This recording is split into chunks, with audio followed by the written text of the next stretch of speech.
Greetings, viewers. This is CP666 signing on for what is hopefully going to be an exciting reunion video of sorts. No, this is not a 17-inch Macintosh PowerBook G4, but it's the next best thing. And I didn't pay anything for it. Well, actually, that's not quite true. We'll get into that in a second, but I think I can probably hardly complain. It is a Macintosh PowerBook G4, made by Apple, but this is the 12-inch version, which I think is the smallest one they had. So it's pretty small. I mean, there's my hand for comparison, and I don't know, here's an SSD in a 3.5-inch adapter bracket. So you can get something of an idea for the size difference. We could take a look on the side. There's a Kensington lock there. Headphone, and I think that's actually a line input, not a microphone jack. Display output to USB, Firewire 400, Ethernet, modem. There is the power connection. And on this side, you get the optical drive, and that is it. There's no Firewire 800. I believe the 17-inch one that I used to have had Firewire 800. But this is also a lot smaller, so you get what you get. It's not in the best of condition ever, but it's still pretty good. It's a little bit of wear on the keyboard here. Why the control key, I don't know. It's a little bit on the A key as well. I'm not sure where the speakers are on this, because on the 17-inch version they're beside the keyboard. But obviously they're not beside the keyboard on this. I think the trackpad's a little bit smaller as well. But of course, this was considered the portable version and also the cheaper version. But there's one problem, of course. I didn't get the power supply with it. And the battery is stone dead. So although the laptop itself was free, I had to pay for a power supply, which finally showed up. So there's the actual adapter, and I've got the plug-in cord. Now, I have never plugged this in. Never tried it. So we're going to do that on camera, and hopefully it doesn't explode. I guess if it explodes, it'll make good video. Well, it's green. Oh, now it's orange. Let's see what it does.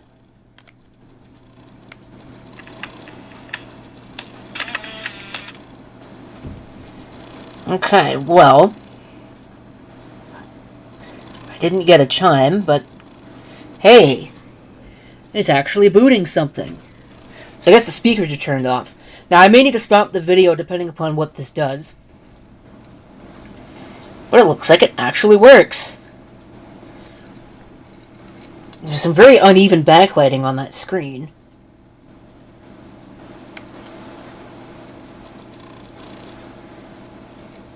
Of course, there's no guarantee the hard drive's any good. It sounds okay. Okay, so I broke into it. Now, there are still some things that I can't get into because it comes up at the very least at the beginning with a login keychain message, and I don't know what that password is. I don't care to reset it. But I do have access to Dropbox and all the other things, or at least the offline, anything that would have been stored offline on this thing I got access to. I'm not putting it on my network. You know, even though it is a Macintosh, and it is at least marginally safer than plugging an unknown Windows box into my network, I don't want it to connect to Dropbox and start screwing around with that.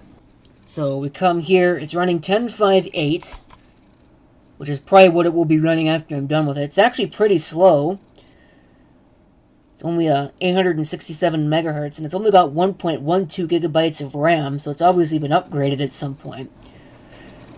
So what would that be? A 1 gig and a 128 meg? What else does this happen to have in it? We'll take a look. As far as the files are concerned, nothing that I particularly care about. You know, there's the usual remnants of things left behind. There's no porn, thankfully. But then again, I don't think the person that this belonged to would put porn on their laptop. At least I hope not. Take a look. Looks like a 60 gig hard drive. Yeah. Probably the original. There's no audio. I'd like to know why. Oh, because it's turned all the way down. Let's see if we can turn it up. Actually, we got, this is a Macintosh. There should be a keyboard command for that. Let me turn that up. No Bluetooth. Does this have disc burning? Oh, it does. It can burn DVDs. That's cool. So it's a combo drive, which in Apple parlance means it can burn DVDs. Actually, no, I'm sorry. This might be a super drive, because it can burn DVDs and CDs. I think a combo drive is burn CDs, but only read DVDs. So, that's cool. It's obviously no fiber channel. Firewire 400 maximum. GeForce 4MX. Ooh, fancy. No hardware RAID, obviously. There we go. Oh, built-in memory. Okay. I thought it would have had 2 modules. I think the 17-inch one had 2 modules, but this one's got 128 megabytes soldered to the board, and then 1 gigabyte. So I don't think I can actually upgrade that, because I don't think I've got 2 gigabyte PC2700 memory modules. So that's as high as it'll go. That's kind of limiting. You know, SCSI, there's power information. Actually, hold on, that will show me some battery stuff. Cycle count 0. Yeah, I don't believe that. No printers, no SAS, no SATA.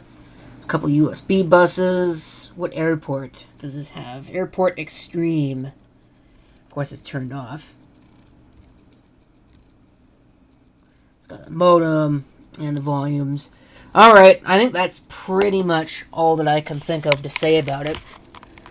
I may do some perusing, probably not much, if anything. Probably not, since I don't want to invade somebody's privacy. So I'm certainly not going to do that on video if I do. But we could take a look at what's here for applications. It's got Adium on it, that's interesting.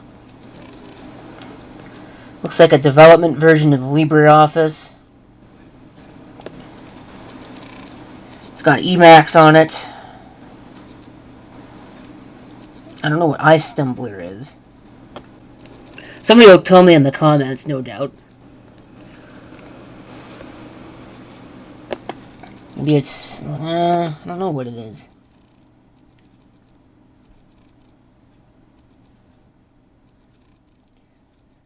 Probably some kind of a networking program. I know it's got Dropbox on it. It's got iWork, Mac ports, stuff like Expander, 10.4 Fox is on here. Of course, what else would be on here? Old version of CMonkey, VLC, and look at that, Windows Media Slayer. Wow. Well, anyway, watch when I open up Stickies, have a whole bunch of stuff just come in. No, okay. Windows brutally ripped that off, where Microsoft ripped it off in Windows. I don't think there's really much else that I can think of. So I may experiment with the machine a little bit, but beyond that, that's pretty much it for the video. So it lives. I'm probably going to reinstall. I may install 10.5. I may install 10.4. I haven't decided yet. It may well just get 10.5, just because I don't have anything else with 10.5. Although it's only got 1.12 gigabytes of RAM, so maybe not. I'll have to take a look at the system requirements for 10.5 and see if it actually fits in. But no doubt it will do something useful. So thank you for watching, and if you've got any comments, feel free to leave them down below.